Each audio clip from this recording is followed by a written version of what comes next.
Friends, మనం ఇప్పుడు Indian పాలిటీలోనే part 5 కింద భారత ప్రభుత్వ చట్టం 1919 గురించి మనం వివరంగా చర్చించుకుందాం. అలాగే ఈ చట్టం యొక్క ప్రధాన ఉద్దేశం ఏంటి, ఈ చట్టం తీసుకొచ్చిన మార్పు చెప్పుకునే ముందు మనం ఇంతకు ముందే 4 వీడియోలోనే అంటే కంపెనీ యొక్క పరిపాలన గురించి క్లియర్ గా చర్చించుకున్నాం అనమాట. దాని అనంతరం బ్రిటిష్ పాలనలోనే మన భారతదేశంలోనే చేసిన చట్టాల గురించి మనం వివరించుకున్నాం అనమాట. అంటే కంపెనీ పాలనలో వచ్చిన చట్టాలు అంటే చార్టర్ చట్టాలు అనమాట. 1773 నుండి చూసుకుంటే 1853. అలానే దాని అనంతరం భారత ప్రభుత్వ చట్టం 1858 నుంచి, అలానే కౌన్సిల్ చట్టాలు 1861, 1892, 1990. అయితే గత చట్టాల్లోని ఏమేమి మార్పులు జరిగినాయి, అవి తీసుకొచ్చిన రిఫార్మ్స్ ఏంటని మనం క్లియర్ గా వివరించుకున్నాం అనమాట. మరి 1919 భారత ప్రభుత్వ చట్టం ఎందుకు తీసుకొచ్చారు, దీని మెయిన్ ఎయిమ్ ఏంటి, ఇది తీసుకొచ్చిన మార్పులు ఏంటి, దీనివల్ల ఏమైనా భారతీయులకు ప్రయోజనం వనగూరిందా అని మనం చూసుకుంటే, అసలు ఈ చట్టాన్ని తీసుకురావడానికి గల ప్రధాన కారణం చూసుకుంటే బ్రిటిష్ ప్రభుత్వంపై భారతీయుల యొక్క ఒత్తిడి అనమాట. అంటే మనం గతంలోనే చెప్పుకున్నాం, 1885లోనే ఐఎన్సీ ప్రారంభించిన దగ్గర నుంచి భారతీయుల్లోనే జాతీయ భావాలు గల నాయకులు ఉన్నారు కదా, వీళ్ళు ప్రజల్లో నిత్యం అంటే దేశభక్తి భావన అనేది పెంపొందిస్తూ ఉండేవారు అనమాట. అంటే ఇది మనది, ఈ దేశం మనది అని ఒక జాతీయ భావాలు పెంపొందిస్తూ ఉండేవారు అనమాట. ఒక యూనిటీ తీసుకొస్తూ ఉండేవారు అనమాట. అలానే బ్రిటిష్ వాడు తీసుకొచ్చిన ఆంగ్ల విద్యా విధానం వల్ల కూడా ప్రజలు అవేర్నెస్ పెరిగి బ్రిటిష్ వాడు మనల్ని ఎలా దోచుకుంటున్నాడు, మన యొక్క సంపదని ఇంగ్లాండ్కి ఎలా తరలించుకుపోతున్నాడని చాలా మందికి అర్థమైందనమాట. దీనివల్ల ఏమైందంటే మొట్టమొదటిగా వీళ్ళ మీద ఒత్తిడి ఎలా ప్రారంభమైందంటే స్వరాజ్ అంటే సెల్ఫ్ గవర్నమెంట్ అనమాట. అంటే మొట్టమొదటిగా ప్రారంభమైంది మాకు స్వతంత్రం కావాలని కాదు, మీరు మా దేశం వదిలిపోండి, మాకు స్వతంత్రం ఇవ్వండి అని కాదు, మమ్మల్ని మేము పరిపాలించుకునేలాగా చెయ్యండి, అంటే మమ్మల్ని మేము పరిపాలించుకుంటాం, మీ పాత్ర అనేది తగ్గించండి అంటూ ఒత్తిడి తేసాగారు అనమాట మొదటి నుంచి కూడా. అయితే బ్రిటిష్ వాడికి ఈ ఒత్తిడి అనేది తీవ్రంగా పెరుగుతూ వస్తుందన్నమాట కాలం గడిచిన కొలది. అలాగే మొదటి ప్రపంచ యుద్ధం వచ్చింది. ఆ మొదటి ప్రపంచ యుద్ధంలోనే ఇంగ్లాండ్ వారి తరఫున మన భారతీయ సైనికులు పోరాటం చేశారు. ఆ పోరాటంలో చాలా మంది సైనికులు చనిపోయారు అనమాట. అయితే దీనికి అనుగుణంగా ఈ ఒత్తిడి ఎప్పుడైతే ఇలా ఒత్తిడి పెరుగుతున్నదో భారతీయుల కోసం అలాగా అంటే పరిపాలనలోనే భాగస్వామ్యాన్ని చేయడం కోసం ఒక్కొక్క చట్టం ద్వారా ఇంప్లిమెంట్ చేసుకుంటూ వస్తున్నారు అనమాట. మరి ఈ 1919 భారత ప్రభుత్వ చట్టం యొక్క ప్రత్యేక లక్షణాలు చూసుకుంటే మనం మాంటెగ్యూ చేమ్స్ఫోర్డ్ సంస్కరణలు అంటారు అనమాట. ఈ మాంటెగ్యూ అనేవాడు భారత రాజ్య కార్యదర్శి అనమాట. అలాగే చేమ్స్ఫోర్డ్ అనేవాడు ఎవడో వైస్రాయ్ అనమాట. అయితే ఈ మాంటెగ్యూ అనేవాడు 1917లో డిక్లరేషన్ బ్రిటిష్ పార్లమెంట్ లో ప్రవేశపెట్టాడు అనమాట. అంటే ఏమని, భారతదేశంలో క్రమంగా బాధ్యతాయుత ప్రభుత్వాన్ని ఏర్పాటు చేయడం తమ ఆశయమని మొట్టమొదటిసారిగా బ్రిటిష్ ప్రభుత్వం 1917 ఆగస్టు 20వ తేదీన ప్రకటించిందనమాట. అంటే ఫస్ట్ టైం అనమాట. అంటే క్రమక్రమంగా సెల్ఫ్ గవర్నెన్స్ అనమాట అందించడం తమ ధ్యేయమని ప్రకటించిందనమాట. అందుకే దీన్ని ఆగస్టు డిక్లరేషన్ అని కూడా అంటారు అనమాట. ఈ ప్రకటనని ఇది చేసిన వాళ్ళు ఎవరంటే మాంటెగ్యూ అనమాట. అయితే ఈ నేపథ్యంలో ఏర్పడిందే భారత ప్రభుత్వ చట్టం 1919 అనమాట. మరి ఈ చట్టం ఎప్పటి నుంచి అమల్లోకి వచ్చిందంటే 1921. అభ్యర్థులు గుర్తుపెట్టుకోవాల్సింది ఏంటంటే ఈ చట్టం మీద ఇంతకు ముందు గత ఎగ్జామ్స్ లోనే అనేక క్వశ్చన్లు అడిగాడు అనమాట. ఆగస్టు డిక్లరేషన్ అని దేన్ని అంటారు, అలానే ఈ 1919 భారత ప్రభుత్వ చట్టం ఏమని అంటారు అంటే మాంటెగ్యూ చేమ్స్ఫోర్డ్ సంస్కరణలు అనమాట. అలాగే ఈ చట్టం ఎప్పుడు అమల్లోకి వచ్చింది, ఇలా వివిధ రకాలుగా అడిగారు అనమాట. ఈ బాగా గుర్తుపెట్టుకోండి నేను చెప్పిందంతా కూడా. అలాగే 1919 చట్టాన్ని చూసుకుంటే దాని యొక్క ప్రధాన లక్షణాలు చూసుకుంటే మనం కేంద్రం మరియు ప్రావిన్సులు అంటే రాష్ట్రాలు అనమాట. పాలనా అంశాలు ఉన్నాయి కదా, పాలనా అంశాలను ఏర్పాటు చేసి ప్రావిన్సులపై కేంద్రం యొక్క ఆధిపత్యాన్ని తగ్గించింది అనమాట. ఇంతకు ముందు సెంట్రలైజేషన్ మనం చెప్పుకున్నాం, అంటే కేంద్రీకృత పాలన అనమాట. సెంట్రల్లోనే పవర్ అంతా ఉంటుంటది అనమాట, రాష్ట్రాలకి ఏమి ఉండేది కదనమాట. అలాంటిది ఈ చట్టంలో ఏం చేసిందంటే కేంద్రం తన ఆధిపత్యాన్ని తగ్గించింది అనమాట. కేంద్రం యొక్క ఆధిపత్యాన్ని తగ్గించింది అనమాట. అలాగే కేంద్రం మరియు ప్రావిన్సులు శాసనసభలో తమ పాలన అంశాలపై శాసనాలు చేసుకున్న అంశాన్ని ఈ చట్టం ఏర్పరిచింది అనమాట. దీని ప్రధాన ఉద్దేశం ఏంటంటే మనం ఇంతకుముందే చెప్పుకున్నాం, శాసనసభ ఉంటుంది, శాసనసభలో చట్టాలు చేసుకునేవి ఓన్లీ సెంట్రల్లో చేసేవారు అనమాట. ఈ చట్టం ఏం చేసిందంటే రాష్ట్రాల్లో కూడా అలాగే కేంద్రం కూడా అలాగే ఇప్పుడు మనం ఎలా చేసుకుంటున్నాం ప్రెజెంట్ ఉన్న పార్లమెంటరీ వ్యవస్థ చూసుకుంటే రాష్ట్రాల్లో శాసనసభలో చట్టాలు చేస్తుంటే అలాగే కేంద్రంలో పార్లమెంట్లో చట్టాలు చేస్తూ ఉంటుంది అనమాట. ఈ విధంగా ఈ చట్టం యొక్క ప్రత్యేకత అనమాట. ఏం చేసింది, కేంద్రం తన ఆధిపత్యాన్ని తగ్గించి అలాగే ప్రావిన్సులు శాసనసభల్లో తమ పాలనాంశాలపై శాసనాలు చేసే అవకాశాన్ని ఈ చట్టం ఏర్పరిచింది అనమాట. ఈ చట్టం యొక్క స్పెషాలిటీ ఇది.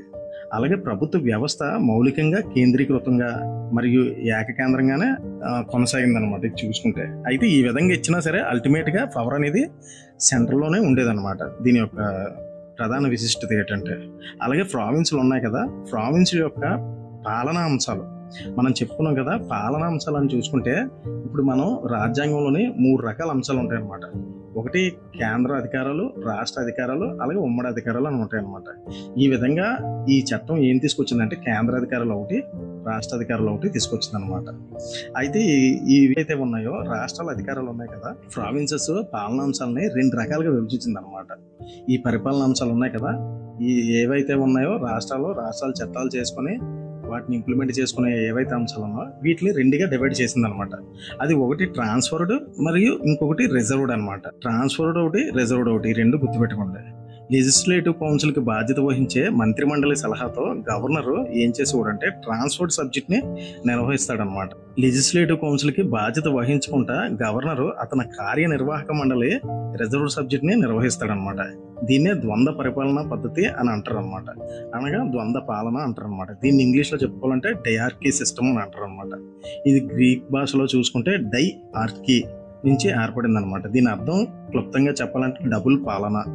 అంటే దీని అర్థం ఏంటంటే ఫ్రెండ్స్, మీకు క్లియర్గా చెప్పాలంటే ఇది ద్వంద్వ ప్రభుత్వం అంటే ఏమిటి, డయార్కీ అంటే ఏమిటి, లేకపోతే ట్రాన్స్పోర్ట్ రిజర్వ్డ్ అని అంటే ఏమిటి అని మనం చూసుకుంటే మనం గతంలో చెప్పుకున్నాం అనమాట.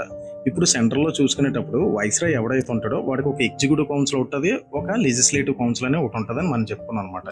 ఎగ్జిక్యూటివ్ కౌన్సిల్ అంటే పరిపాలన నిర్వహించడానికి తను ఒక టీంని ఏర్పరచుకుంటాడు అనమాట. ఆ టీంలో ఎవరు ఉంటారు, ఆ మిలిటరీ ఆఫీసర్స్ ఉంటారు, ఇలాగా వివిధ హోదాలు గల అధికారులు ఉంటూ ఉంటారు అనమాట. ఇది ఎగ్జిక్యూటివ్ కౌన్సిల్ నిర్వహిస్తూ ఉంటుంది అనమాట కొన్ని సబ్జెక్ట్స్ని.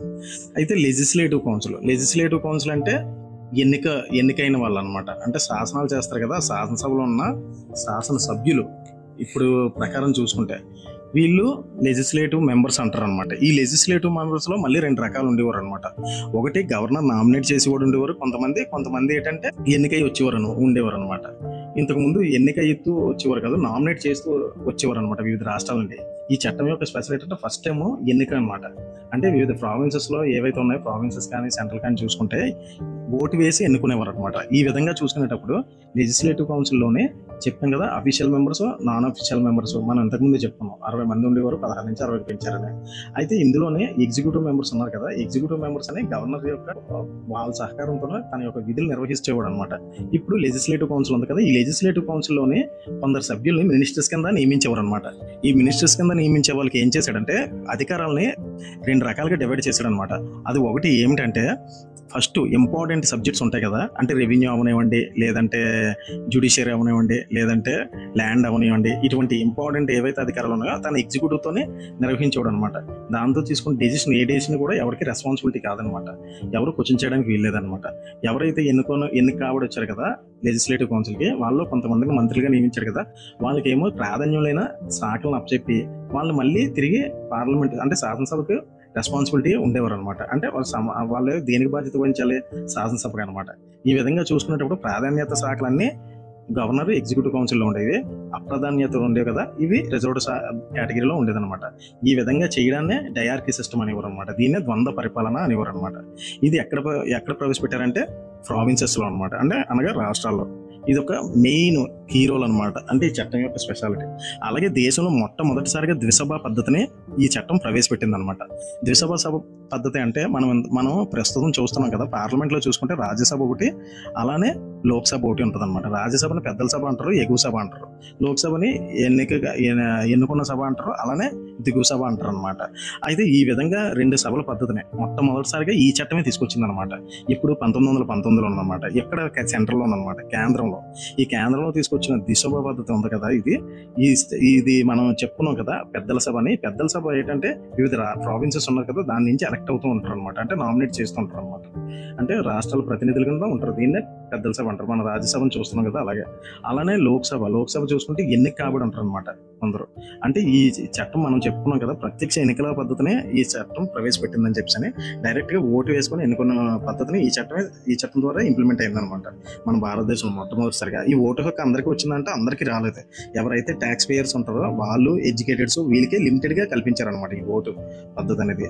ఈ విధంగా చూసుకుంటే 2 సభల పద్ధతి అంటే ద్విసభ పద్ధతి అనేది ఈ చట్టం తీసుకొచ్చింది అనమాట. ఎక్కడంటే స్టేట్స్ లో కాదు, సెంట్రల్ లో అనమాట. వీళ్ళ యొక్క పరిపాలనా కాలం అంటే పాలనా కాలం టైం పీరియడ్ ఎంత ఉండేదంటే రాజ్యసభ అయితే 5 years, అలాగే లోక్సభ అయితే 3 years పెట్టారనమాట.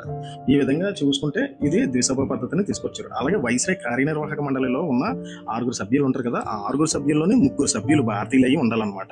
మనం ఇంతకుముందే చెప్పుకున్నాం 1909 చట్టం ప్రకారం ఏమైంది, మొట్టమొదటిసారి కౌన్సిల్లోనే భారతీయుడునే ఎగ్జిక్యూటివ్ కౌన్సిల్లోనే మొట్టమొదటి భారతీయుడు నామినేట్ చేశారు. అతని పేరే ఎస్పి సిన్హానే మనం గతంలో 1909 చట్టంలో చెప్పుకున్నాం అనమాట. ఈసారి దాన్ని ఏం చేశారంటే ఎగ్జిక్యూటివ్ కౌన్సిల్లో 6 members ఉంటారు కదా, ఎవరు వైస్రాయ్ ఎగ్జిక్యూటివ్ కౌన్సిల్లోనే వాళ్ళ 6 నుంచి 3 ఒకడు ఉండేవాడల్లా ఇప్పుడు 3 అయ్యారు అనమాట. భారతీయులు 3 ఉండాలి. అది కూడా కీలక పదవుల్లో కాదు, కొద్దిగా ప్రాధాన్యత తక్కువ ఉన్న దాంట్లోనే పెట్టేవారు అనమాట. ఈ విధంగా చూసుకుంటే మొట్టమొదటిసారిగా వైస్రాయ్ యొక్క కార్యనిర్వాహక మండలిలోనే భారతీయ యొక్క సంఖ్య అంటే 1 నుంచి 3కి పెంచబడింది అనమాట.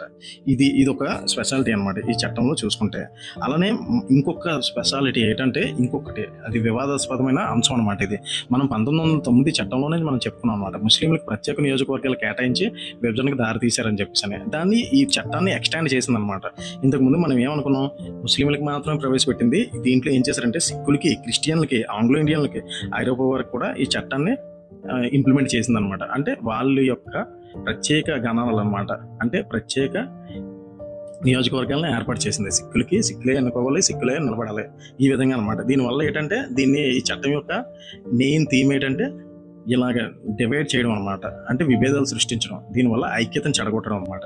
ఈ విధంగా ఒకరిని దీంట్లోకి లాక్కుంటూ వచ్చారనమాట ఈ చట్టంలోనే. మనం ప్రత్యక్ష ఓటు పద్ధతి అనేది ఈ చట్టం ద్వారా ప్రవేశపెట్టిందని మనం ఇంతకుముందే చెప్పుకున్నాం అనమాట. అలానే లండన్లో భారత హై కమిషనర్ అనే పదవిని సృష్టించారనమాట. ఇక్కడ మన భారతదేశంలో ఉన్న రాజ్య కార్యదర్శి ఉన్నాడు కదా, అందులో రాజ్య కార్యదర్శి యొక్క కొన్ని విధులను ఆయనకి బదిలీ చేసిందనమాట. ఈ రాజ్య కార్యదర్శి శాలరీ విషయంలోనూ కూడా కొన్ని వివాదాలు జరిగినాయి అనమాట. ఈ రాజ్య కార్యదర్శి అని కూడా బ్రిటిష్ క్యాబినెట్ కదా బాధ్యత వహిస్తాడు, అక్కడి నుంచి కదా ఇక్కడ తీసుకొచ్చారు. ఇతని శాలరీ భారతదేశం నుంచి ఇవ్వడం ఏంటి, ఇక్కడ సంచిత నిధి నుంచి ఇవ్వడం ఏంటి, అక్కడే ఇవ్వాలి కదా, ఎందుకంటే బ్రిటిష్ పార్లమెంట్కి చెందిన వ్యక్తి కదా, ఇతనికి ఎందుకు ఎలా జీతం ఇవ్వాలని అనేటప్పుడు ఇది ఒక వివాదం ఏర్పడింది అనమాట. దీనికి అప్పుడు బ్రిటిష్ గవర్నమెంట్ ఏం చేసిందంటే అప్పటి నుంచి దీన్ని భారతీయులు వ్యతిరేకిస్తున్నారని చెప్పేసి అతనికి అక్కడి నుంచి శాలరీ ఇవ్వడం మొదలుపెట్టింది అనమాట. ఏమని అంటే ఇతను బ్రిటిష్ పార్లమెంట్కి చెందిన వ్యక్తి అయ్యి ఉండొచ్చు, కానీ ఇక్కడ ఎంబసీ సంబంధించిన అంటే విదేశీ వ్యవహారాలకు సంబంధించింది అతను చూస్తున్నాడు కదా భారతదేశానికి సంబంధించి, అందుకే భారతదేశం సంచిత నిధి నుంచే చెల్లిస్తున్నాం అని చెప్పారనమాట. మీకు ఇబ్బందిగా ఉంటే ఇది మేము క్యాన్సిల్ చేసి మా దగ్గర నుంచే శాలరీ ఇస్తామని చెప్పి అన్నారనమాట. అప్పుడు ఏం చేశారంటే ఇతన్ని బ్రిటన్లోనే భారత హై కమిషనర్ అని ఒక పదవిని సృష్టించి అతనికి ఎంబసీ సంబంధించిన వ్యవహారాలు అలాగే కొన్ని ఉన్నాయి ఇతని దగ్గర ఏవైతే ఉన్నాయో ఆ విధులను కొన్ని అతనికి బదిలీ చేశారనమాట. ఆ విధంగా అతన్ని పెట్టి అతనికి మన దేశ సంచిత నిధి నుంచి శాలరీ చెల్లించేవారు అనమాట. ఎవరికి? హై కమిషనర్ అనమాట. ఈ విధంగా చూసుకుంటే ఈ చట్టం యొక్క ఇంకో విశిష్టత ఏంటంటే పబ్లిక్ సర్వీస్ కమిషన్ ఏర్పాటు చేశారనమాట. నేడు మనం చూస్తున్నాం కదా యూపీఎస్సీ సర్వీస్ కమిషన్, దీన్ని ఈ చట్టం ద్వారా తీసుకొచ్చారనమాట మొట్టమొదటిసారిగా. దీన్ని ఇప్పటి నుంచి అమల్లో తీసుకొచ్చారంటే 1926 అనమాట. ఈ చట్టం 1921లో అమల్లోకి వస్తే ఈ యూపీఎస్సీ కమిషన్ అనేది అంటే యూనియన్ పబ్లిక్ సర్వీస్ కమిషన్ అనేది 1926 నుంచి అమల్లోకి వచ్చిందనమాట. ఇది ఈ చట్టం యొక్క ప్రత్యేకత అనమాట. అలాగే మొట్టమొదటిసారిగా ఈ చట్టం ఏం చేసిందంటే ప్రావిన్సెస్ బడ్జెట్లు ఉన్నాయి కదా, కేంద్ర బడ్జెట్ నుండి వేరు చేసింది అనమాట. అంటే ఇప్పుడు ప్రెజెంట్ ఎలాగైతే జరుగుతుందో అదనమాట. సెంట్రల్ బడ్జెట్ ఎలాగో, స్టేట్స్లో స్టేట్ బడ్జెట్ ఎలాగో ఆ విధంగా అనమాట. చూసుకుంటే ఈ చట్టం మొదటిసారిగా ప్రావిన్స్ బడ్జెట్లను కేంద్ర బడ్జెట్ నుండి వేరు చేసి తమ బడ్జెట్లో తామే రూపొందించుకునే అధికారాన్ని ఈ చట్టం కల్పించిందనమాట. అలానే ఈ చట్టం ఏం చేసిందంటే ఒక స్టాట్యుటరీ కమిషన్ ఏర్పాటు చేయమని ఒక 10 years తర్వాత అనమాట ఒక చట్టబద్ధమైన కమిషన్ ఏర్పాటు చేయమని పేర్కొందనమాట. దీని గురించి ఈ చట్టం ఎలా ఇంప్లిమెంట్ అవుతుంది, దీని వల్ల వచ్చే మార్పులు ఏమిటి, వీటిలన్నింటినీ క్షుణ్ణంగా అధ్యయనం చేసి దీని మీద ఒక కమిషన్ వేసి ఆ కమిషన్ ఒక రిపోర్ట్ ఇవ్వమని ఈ చట్టం పేర్కొందనమాట. ఇది దానికి అనుగుణంగా వేసిన కమిషనే సైమన్ కమిషన్ అనమాట. ఈ కమిషన్ ఎలా భారతదేశంలో తిరిగి ఏమేమి అధ్యయనం చేసిందో, దాని అనంతరం ఏ విధంగా బ్రిటిష్ గవర్నమెంట్కి రిపోర్ట్ ఇచ్చిందనేది మనం తర్వాత వీడియోలోనే క్లుప్తంగా చర్చించుకున్నాం అనమాట. ఈ విధంగా నా వీడియో కన్నా నచ్చినట్లయితే లైక్ చేయండి, షేర్ చేయండి, సబ్స్క్రైబ్ చేయండి ఫ్రెండ్స్. Thank you.